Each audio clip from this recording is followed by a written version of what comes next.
नमस्कार. देवाली या चॅनलमध्ये आपणा सर्वांचे मनपूर्वक स्वागत आहे. आज मी तुम्हाला नवरात्रीबद्दल माहिती सांगणार आहे. चला तर मग ऐकूया. नवरात्री हा देवी दुर्गा मातेच्या सन्मानार्थ साजरा केला जाणारा सण आहे. नवरात्र या शब्दाचा शब्दशः अर्थच 9 रात्रींचा समूह असा होतो. हा सण 9 रात्री साजरा केला जातो. नवरात्र हा सण का साजरा केला जातो हे तुम्हाला माहिती आहे का?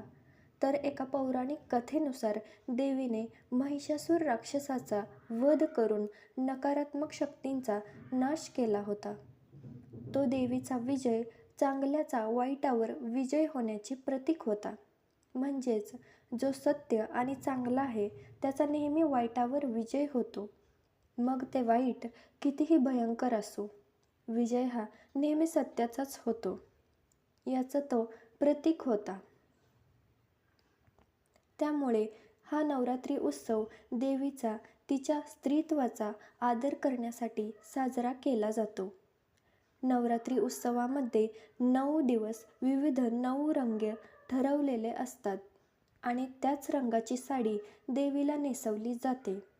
भारतात विविध राज्यांमध्ये वेगवेगळ्या प्रकारे हा नवरात्री उत्सव साजरा केला जातो. 9 दिवस भाविक भक्त देवीची आराधना करतात, घटस्थापना करतात, उपवास करतात. तर ही होती छोटीशी माहिती नवरात्रीबद्दलची. अशाच माहितीसाठी माझ्या चॅनलला लाईक आणि सबस्क्राईब करायला विसरू नका.